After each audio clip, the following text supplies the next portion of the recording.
Hey everybody, it is Maxwell Smart in the usual slot that the great King Rail and J Money is Money would be occupying. Tonight I will try to fill that void and hopefully put you guys on some nice college basketball winners that we can obviously serve our bookies cock soup and do what I do best, and I hope that you guys are doing also, is supporting local strippers. Those women, they work hard for their money and we have to treat them right. So get chicken tenders from Popeyes. Don't get the tenders from KFC. We need to get them the Popeye stuff. The Southeast Louisiana style. Cajun style is great style. And let's get to the games. So just a review from the experience from Santa Anita. I'm going to just quickly go over my 7 o'clock picks in case anyone wants to jump on them and try to get a live line. So I am on Boston University +5 full game and Holy Cross and Boston University over 133. I'm also on Virginia first half and full game -3 and -5.5. And I jumped on the total at over 119, and I'm kind of pissed because I saw it at 117 on Pinnacle. So I think my other picks that I gave out for the 7 o'clock games was the University of Arkansas Pine Bluff and Alcorn State over 130. I think that this game is definitely something that you could jump in live. You should.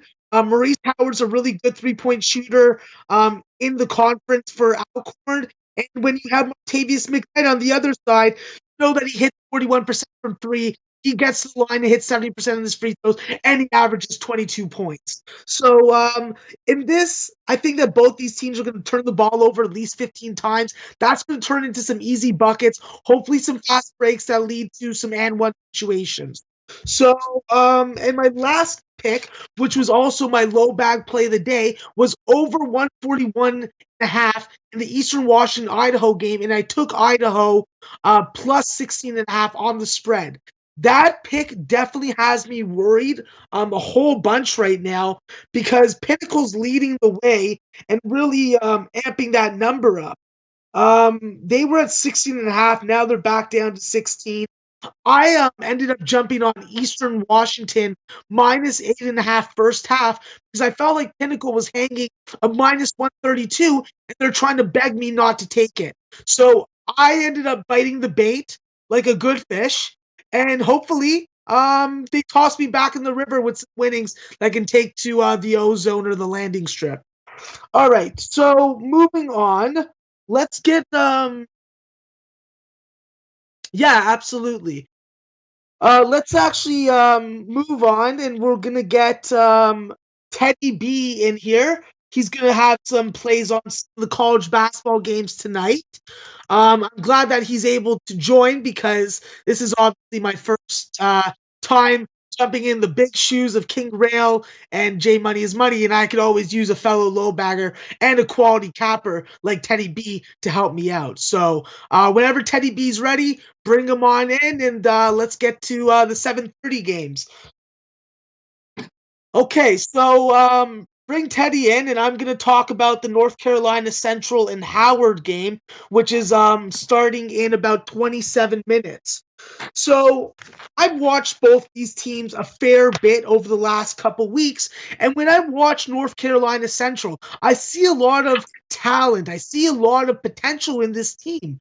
My issue is they play very differently on the road than they do at home. Luckily, they are playing a team tonight in Howard who has the opposite issue. They went better on the road, which they showed when they swept their Florida trip to games against Bethune-Cookman and Florida A&M. I think tonight Howard's coming off a very disappointing loss against North Carolina A&T, and I think that the trio of Charles Williams, R.J. Cole, and Chad Lott are going to be key.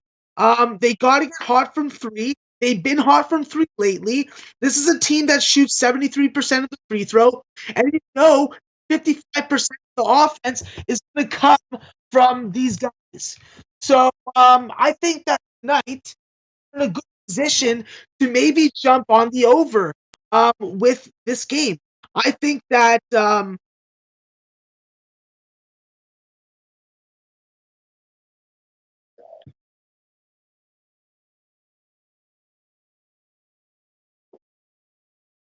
Hey guys. Hey Max, are you still there? I think we lost Max, so I'm gonna have to see if we can get him back on. So I'm just gonna quickly go over a play I have in college basketball today. I really like the West Virginia Kansas State game. I looked and broke this game down, and the first half line really stands out to me. I think West Virginia is going to come out and play today. They're at home, and I looked at the last four matches between these two teams, Kansas State and West Virginia. West Virginia has actually been up at half the last four times.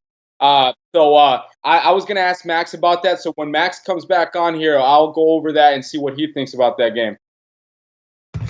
Yeah, Teddy, it's definitely been one of the games that I'm looking at and really scratching my head about this number because we all know that Issa Ahmad and Wesley Harris were dismissed from this team, and we just got an update via the Kansas State Wildcat website and from John Rothstein that we're going to have Dean Wade tonight.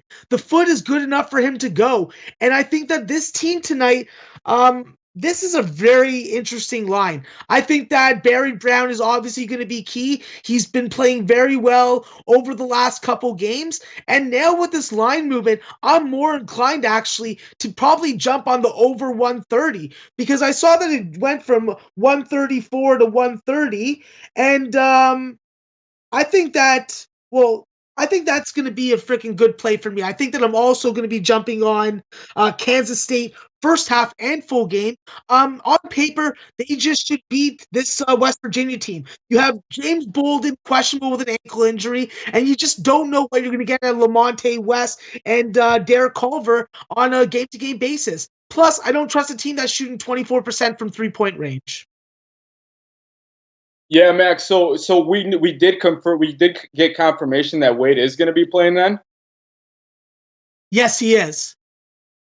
So how effective do you think he's going to be? I mean, I know that I don't know exactly what his injury was, but when he went out, it seemed like Kansas State lost their momentum that they had against Iowa State. I think he's that big of a difference maker for Kansas State. So I don't know, man. That first half line, like I said, I looked at the last four matchups, and what stood out to me is that West Virginia actually was up the last four times. So I think that's a great play. And now that you told me you're on it, I'm definitely going to jump on it. So hopefully we cash.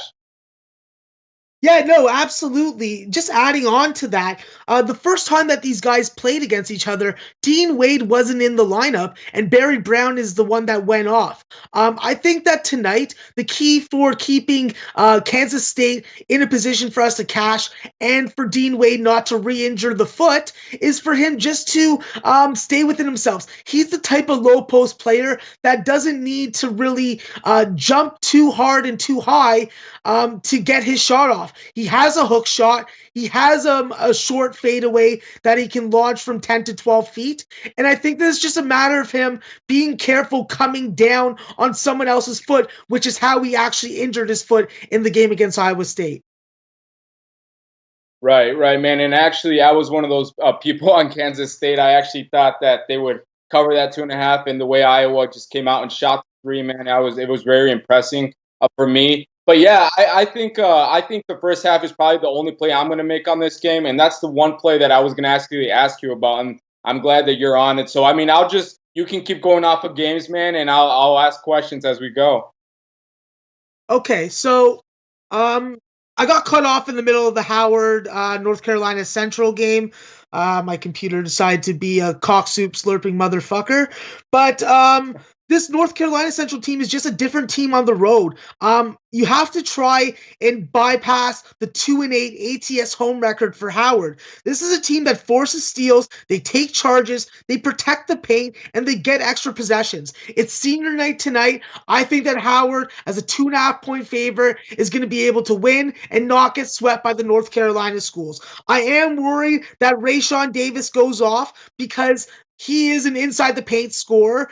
But I just think that Howard's not going to be as reliant on the 3-point shot. I think that they're going to attack the paint. I think that they're going to really try and force North Carolina Central into turnovers and then into fouls and trip the free throw line.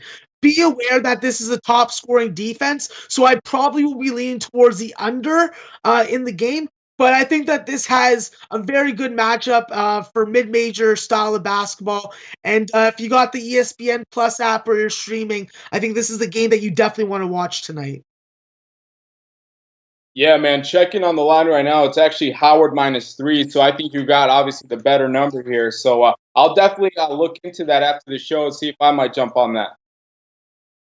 All right, absolutely. Let's move on to another game that is a mid-major game or a low major. Savannah State and Bethune-Cookman. So Bethune-Cookman is just coming off a fantastic game where they just led wire to wire and almost actually hit the century mark. Quatrell Pope and Malik Maitland have been really stepping up as of late, really contributing offensively, defensively, and vocally on the floor. You could always hear them talking. So there has been some drama within their roster internally because Mark Gordon has basically lost all of his minutes to Houston Smith. I think that they have a good rebounding advantage, but if this game is close at the end, free throws will determine it, and I worry about Bethune-Cookman and their free throw shooting. This is a team that shoots 60% from the line in conference, and they're turning the ball over on average 15 times a game. If they turn the ball over against Savannah State more than 15 times, they're going to have a lot of problems covering and winning this game. I'm going to be leaning with Savannah State and actually betting on Savannah State on the money line to win outright. I think that Tyrell Harper is really coming into his own and really showed me something when he's coming off a game that he had 7 steals. I think that Zach Sellers and Jaquan Dotson both got to score, both got to distribute, and both got to get on the glass. I think that the less 3-point shots this team takes, the better they're going to play. I think that they got to get on the fast break, and they got to take charges. I think tonight they defend home court, and they get some retribution from that Florida A&M loss that they suffered on the weekend. Word, yeah, man. Not too much on insight for me. I'm just listening away, and when you get to the game, that I have a question, and I'll go over it. So just keep going, man. All right, sounds good.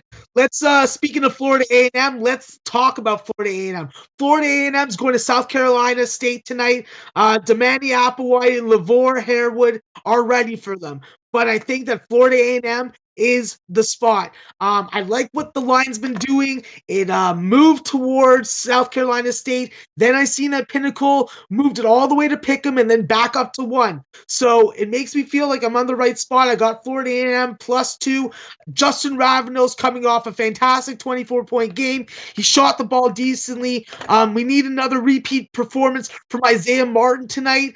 He's coming off a 16-9 game. This is a Florida A&M team that if they play their style of basketball, which is playing good 3-point defense, good perimeter defense, and winning on the glass, this is the team that's going to only allow 63 points a game.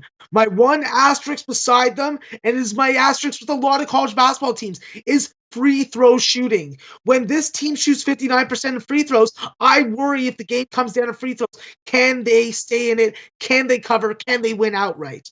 I'm going to take a chance with the dog tonight. I think that this team has a lot of momentum.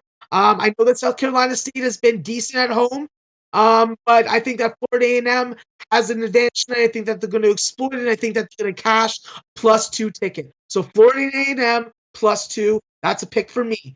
Now, let's move on to a really serious MEAC game between two of the top teams, Norfolk State and NCAA. NCAA is hot as hell right now. They are serving cock soup and supporting local strippers after every game because they've won 8 of their last 10. This is a team with balanced scoring, and that's how they beat Howard. That's the recipe for tonight if they want to go into Norfolk State and hand them a loss. You really got to be concerned with what performance you're going to get out of guys like Aaron Reed and Gant, Ron Jackson.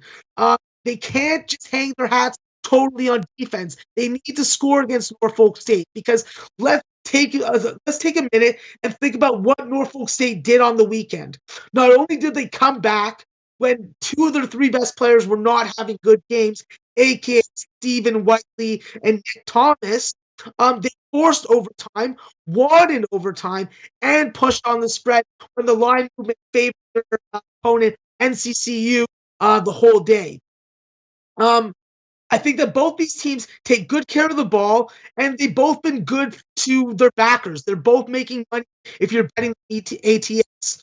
I think that if Norfolk State gets their usual performances from their top three guys, Nick Thomas, Steve Whiteley, and Jamerson Jr., they're going to win this game. This is that shoots 75% from the line.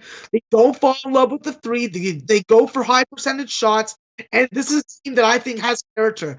I think that they see this NCAA TNT coming into their building, hot as hell, looking to them off, to be that. I think Norfolk State covers the spread tonight. I'm going to take the under in this game. So what I can see right now for the under is 142.5. I'm going to take 42.5 tonight. I'm taking Norfolk State minus 4.5. I'm buying the half-point down, avoiding the situation. I lose or win this play, simple or not. Yeah, man, that sounds like a great breakdown. Actually, Norfolk State, I've actually been rocking with them the last couple weeks. So yeah, man, it's glad that you're on them. And I think the next game is the game that I was going to ask you about if we're going in order. So I'll wait for your breakdown on the next game. Yeah, I'm definitely going to be looking at this Grambling Prairie View game. This is going to be a real, this is an actual revenge spot. A lot of the times when teams play each other for a second time, you can't really say that there's some really like hardcore revenge in it, but Graham's got to have some real hate towards this Prairie View A&M team. This is a team that not only routed them, they forced them into 26 turnovers. They boxed them out on the defensive glass. They weren't strong on the ball. They had all their possessions limited. I think that they had their lowest offensive possession game of the season versus Prairie View the first time around. And this is a Grambling team that only allows 64 points a game. I think that both these teams play under 30% three-point defense. They both have issues at the line because neither of them are a team free throw shooting percentage of over 70%. But the thing with Prairie View A&M is this is a team that is hungry. They want to really get out. They want to beat Grambling again tonight. You're going to have to get a really good game from Devon Patterson and Gary Blackstrom, but this is a team that has three-point issues. They do a decent job of hitting the glass, but I think that if they're going to be able to win this game tonight, which I do not, I will be taking Grambling on the money line and on the first half. Jared Andrews has to be the X factor. He's their best shooter. He's their best free throw shooter. When he has a good game, this is when Prairie View plays their best. I think that even with all that being said, Grambling is going to get some revenge tonight, and they're going to cover this number. I'm looking towards the under too. That's crazy, man. Because I had a buddy who told me to take he told me to look at Prairie View tonight on the money line, and I actually looked back at their stats, man. They've won basically 11 out of their last 12 games. Man, they're hot too. So that's not good that you're on the other side. So I might stay off of that game then. Well, listen, I lose 43% of my bets, so I'm always going to have losses. That's why I play volume, because sometimes my best edges don't turn out, and sometimes my lower tier plays are my best plays. So best of luck either way, and let's move on to another game. We got Illinois, Wisconsin. I did talk about that on the Low Bag show, but I will go back into it again. Listen, I could be setting myself up for a hot, heavy, cold dose of a cock soup syringe with betting on Illinois in this game. But I'm biting the bullet, and I'm taking the double-digit dog. I'm taking the team that's really growing into the Brad Underwood defensive scheme. And I just think that if you got my favorite Illinois player, Kipper Nichols, on point, playing good defense, rotating and helping defend. I think that the guard play for this Illinois team can stay with Wisconsin. My biggest asterisk beside this Wisconsin team is the youngest up-and-comer guy that they got on their roster, Nate Ruvers. I really like his size at 6'11". I'm really enjoying his clutchness. This is a guy that has a great three-point shot. He can get to the line. And this Wisconsin team, you really have to be aware of their strengths. They're solid three-point shooting team, and they force turnovers. The only free throw issue for this team is Ethan Happ, but because teams have been fouling him excessively in the last couple minutes of games, I think that they're going to start taking him out, and I think that Ruvers is going to be taking a spot in the lineup in those late game situations. And because of that, if they leave Happ in, and Illinois can hit some three-point shots with guys like Aaron Jordan and Feliz, I think that they have a good shot to sneak under this number and backdoor cover the spread. Yeah, that was another game I was actually going to ask you about. I know a lot of people are on Illinois tonight, trendy dog tonight, and the line was at 9.5, and I think at my book now it's at +10. So obviously, if you wanted to jump on Illinois, you can get them back at 10. So I was leaning that way too, and I'm glad that you're on that side. So that might be another play I'm on too. Yeah, also, in addition, I am tailing Noli Knows. If you guys don't know who Noli Knows is, you better find him on Twitter because the man hands out unders and winners. I personally am hitting over 80% on his plays that I'm tracking for the past 3 weeks. So one of the plays that I did tail of his was the Wisconsin-Illinois under. If Wisconsin is going to cover this spread and beat up Illinois, they are going to keep this game under the number. As far as another game that I'm definitely interested in talking about, this may be a pretty boring one for some, but Mississippi Valley State has been very good to me the last couple weeks, and they're going to have they have a game at home versus Southern. Southern opened as a pick'em, and total opened at 140. Right now, I'm seeing anywhere from 138.5 to 140.5 at Pinnacle and Bookmaker respected. And the line has moved to Southern as a 2-point favorite now. Listen, I think that Mississippi Valley State lost the first game that these guys played of because they shot 9 for 20 from the free throw line. They were minus 20 on the rebound margin and minus 5 on the O-glass. They started slow, they got behind big, and they just couldn't freaking come back. I think that they have a free throw advantage here against this Southern team. Listen, Jaden Sadler and Aaron Ray and Sidney Umunde are nothing to freaking hold your nose at, but this is a team that offensively doesn't scare me. I think that Jordan Evans and Dante Scott will be up to the task tonight. I think that they're going to get to the line. I think they're going to hit threes. I think they're going to remember the first game, and they're going to remember who owned Glass on the road. I think that three-point defense is going to come into be very important. And I think that the one ATS stat for Mississippi Valley State that sticks out at me is their 5-1 versus under 500 teams ATS at home. So something falls into that category.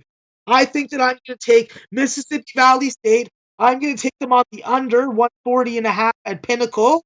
I pay a little bit of juice at minus 118 for that, but I'm ready for that. I'll just up my ante a little. And I'm going to take Mississippi Valley State. I'm going to buy half a point. I'm going to take him at plus 2.5. So, yeah, I think that's going to be a real interesting spot. I think that would even be my second play of the day to take the under in this game. Yeah, man, I'm just writing everything you're saying, man, and the plays that are interesting to me. I'm writing and taking notes, so I mean, you can keep going, man. All right, so we'll move on to the Texas Southern, Jackson State game. So Jackson State, obviously, if you look at ATS records, this is a team that's definitely been cashing on the road specifically, not as much at home and not as much as in conference. They are playing a Texas Southern team that is missing Trayvon Reed, I think probably the most dominant big man in the SWAC. But they have guys step up, being Eden Ewing. Ewing is a 6'8" guy. He has some athleticism. He's good on the glass, and he's efficient field goal wise. This Texas Southern team has really adapted the last couple games since Reed has been out again.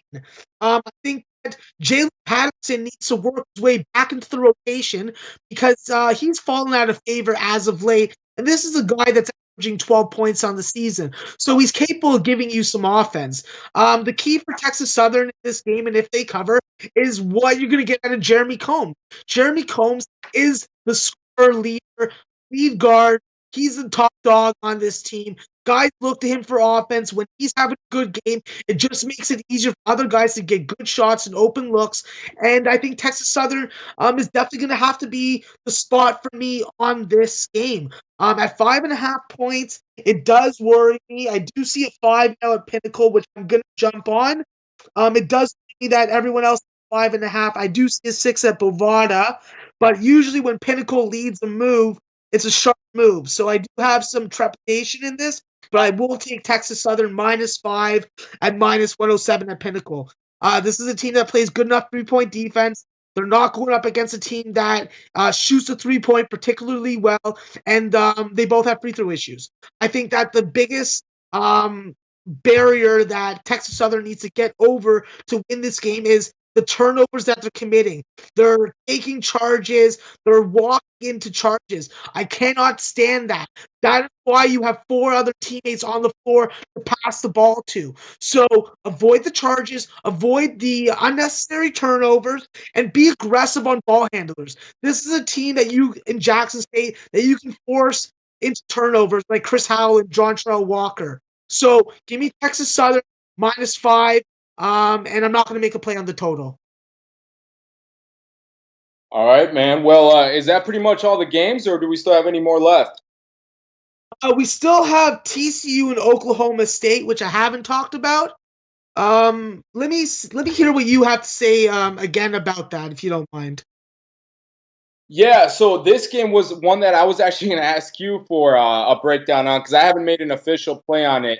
What that Texas Southern play, that -5, I mean, I like that too. I think maybe I don't know if you do parlays, but maybe a Norfolk State money line with the Texas Southern money line. Get another team out there might be a good parlay tonight. Then, what do you think, Max? Oh no, absolutely! I love parlays. I can be as square as some people will call people that use parlays. I think that specifically Texas Southern and Norfolk are great spots for my cheapo parlays, where basically you just take a money line that you trust, and then you hit both sides of the spread on any spread that can't push. I really like that two-team money line parlay, Teddy, and I think that I may use those 2 teams as my cheapo parlays as well. Thanks very much. I like that a lot. Yeah, well, what would you think about adding Savannah State to that money line parlay? That'd be a little risky for me, but I can see it because I see Savannah State being able to win this game, and if they win this game, then they cover their 2.5 points. So I won't be doing it myself, but I definitely will be showing you lots of props on Twitter if you add that and hit that. All right, man. Well, I'll have to decide. So, yeah, go ahead with the TCU breakdown that you have on that game. Okay, so we got TCU and Oklahoma State. This is definitely going to be a really interesting spot for what we're going to get out of Oklahoma State. So we all know that Jalen Fisher has left the team. We know that Koi Noi has some injury issues, but I think that he's going to play tonight. And I think that the key player for TCU in this game is Desmond Bane. We've seen Desmond Bane go off on this Oklahoma State already once this year. I believe he had a 29-point game. I think that this is the perfect opportunity for him to step up and really take control of this offense. You know that you're going to get a solid floor general performance from Alex Robinson. He uses his great vision and uses his eyes to really throw off defenders. He uses his eyes to make it look like he's going in one direction or passing in one direction, and then go looks the other direction. I think it's really, really good basketball IQ, and he has really good really good awareness of where his teammates are going to be because they must work on that in practice. Looking at this game and seeing how the line's moving towards Oklahoma State, I'm actually looking toward the first half in this game. Pinnacle is hanging a very interesting line. Uh, they are hanging, I believe, somewhere in the 127 to 130 range for Oklahoma State on the first half. Oh, not anymore. Now they're only hanging a 1.5 minus 116. So that lost value. Well, because of that now, I'm just going to simply go with TCU on the money line. I'll pay the extra juice. The number's fishy. It smells like Oklahoma State can cover this number and win outright. I just think that you're going to get Noy. He's going to play. I think Bain's going to have a good game. I think Alex Robinson's going to be the stabilizing force. And I would have taken the under at 140, but now 138, I just can't touch it. Yeah, so I'm seeing here that the last 10 matches between both of these teams, there has been an average of 142 points, or 138 points. So you said you're leaning under, right? I was saying that I like the under at 140, but at 138, I wasn't going to take the under. All right, man. Well, shoot, I might have to jump on that first half line with you if I can get that number at my book, but it sounds like it's gone up. Yeah, no, it's definitely gone up. The best number I'm seeing is at Pinnacle plus 1.5. It seems like they're moving towards and favoring more TCU because I see that the rest of the prominent books are hanging a 1. So it always makes me ponder my plays a little more when I see Pinnacles doing something different than the rest of these books. Right. Yeah, do you have anything else that you wanted to touch on, Max?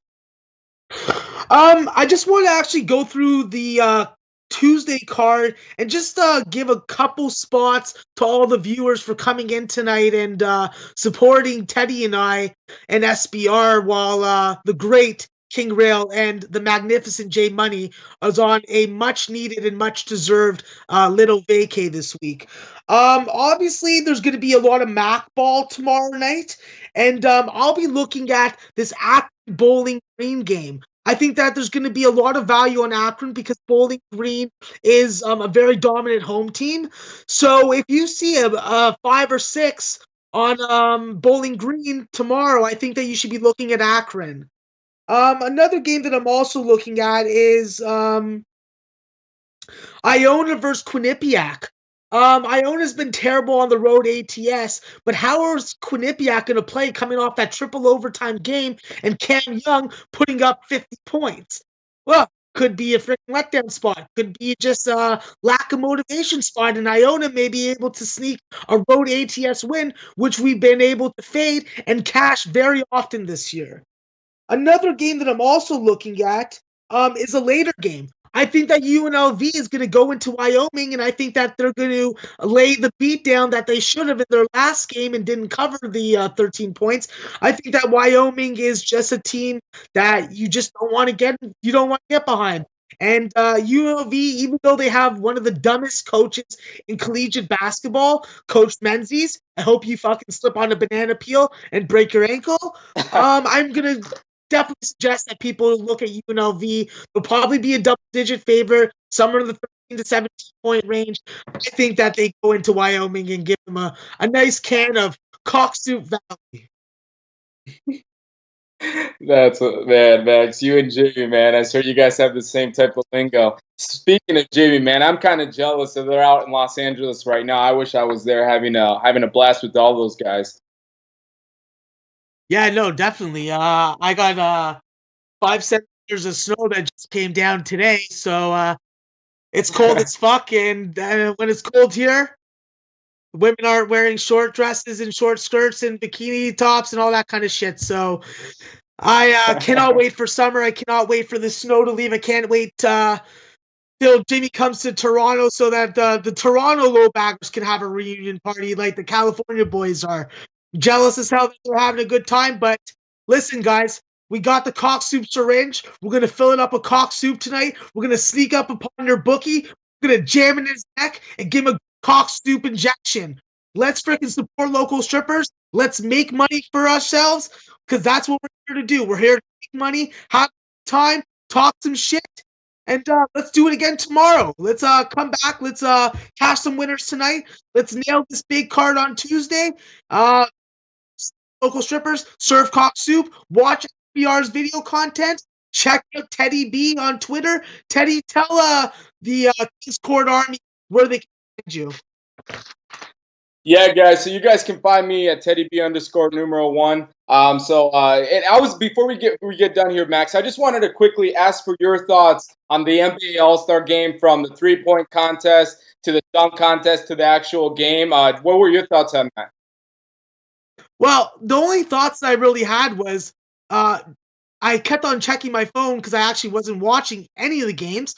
I was checking to make sure that my bets won because I tailed King Rail. And obviously, if you know what King Rail bet on, you know that he cashed. And that means I cashed. So I was very happy with the game. I actually didn't really pay attention to anything about it. The only thing that I really cared about was OG Anunoby playing in the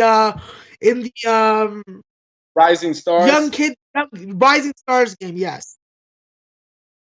Yeah, man. So overall, I'll just quickly my thoughts, man. If you remember a couple years ago in Toronto, they had the dunk contest. I think that was the greatest dunk contest ever. Unfortunately, this year, man, it was a boring fest. I literally couldn't even watch the final championship match because the dunks were just bad. I mean, guys were trying 5, 6 different tries and couldn't dunk it. So, yeah, that was just my thoughts on the dunk contest. As far as the 3-point contest goes, man, I was definitely very, very I'm surprised that Joe Harris won that. I thought Steph Curry was definitely going to either win it, or him, or his brother, because of being from Charlotte. So it was just overall, the game itself, you know what it is. It's like the Pro Bowl, just guys no playing no defense. But, yeah, those are my thoughts on it. So, Max, unless you have something else for the people, yeah, we can sign off. Yeah, no, just want to reiterate and thank everybody for coming in and tuning in for me and Teddy. We appreciate the support. And obviously, we're actually going to I'll probably be back tomorrow. So definitely tune in tomorrow, because we'll break down a whole bunch of other games. And obviously, make sure that you guys are watching Low Bag in LA. Like, this is some great shit.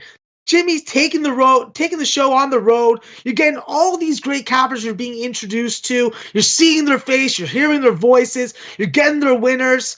What more could the Low Bag Kings Court Army ask for?